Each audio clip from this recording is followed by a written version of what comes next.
भारत का संविधान ये इजाज़त देता है, आर्टिकल 19 के तहत कोई भी भारत का नागरिक कहीं पे भी जाके रह सकता है।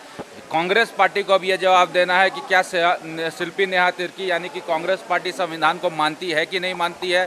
आर्टिकल 19 का जो बात कहा गया है फ्री मूवमेंट का, उसको कांग्रेस मानती है कि नहीं मानती है। हिंदुस्तान के नागरिक को हिंदुस्तानी मानती है कि नहीं मानती है। और बांग्लादेशी घुसपैठी और हिंदुस्तान के नागरिक में अंतर है कि नहीं है। ये सारे सवाल का जवाब अब कांग्रेस पार्टी को देना है। और संविधान को जो निरस्त करने की बात कांग्रेस पार्टी कर रही है, मुझे ऐसा लगता है कि शिल्पी नेहा तिर्की के स्टेटमेंट से ये साफ प्रतीत हो रहा है कि कांग्रेस संविधान को नहीं मानती है और कांग्रेस जो है यहाँ पर हिंदुओं की ज़मीन को लूटकर वो दूसरे बांग्लादेशी घुसपैठियों को देने का जो षड्यंत्र रच रही है, उसके ही अवज में ये स्टेटमेंट दिया गया है। और बहुत ही दुर्भाग्य स्टेटमेंट जो कांग्रेस पार्टी की तरफ से आया है, खंडन भी नहीं हुआ है उस स्टेटमेंट का। इससे बड़ी दुर्भाग्य की बात और कुछ नहीं हो सकती।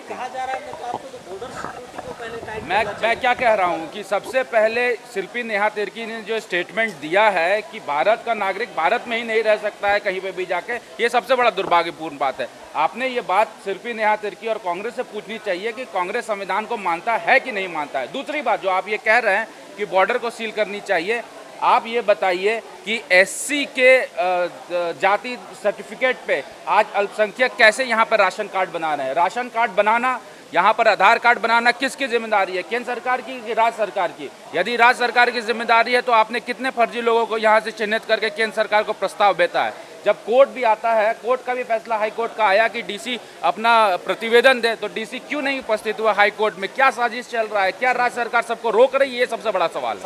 उन्होंने कहा है कि आदिवासी गेम खेलना चाहती है। देखिए, हम लोग कोई गेम नहीं खेलना चाहते हैं। हम लोग साफ बता रहे हैं, लैंड जिहाद, लव जिहाद, वोट जिहाद आज की डेट में असलियत है। और वोट जिहाद के लिए ये लोग जो लैंड जिहाद कर रहे हैं और लव जिहाद कर रहे हैं, उसको बढ़ावा दे रहे हैं।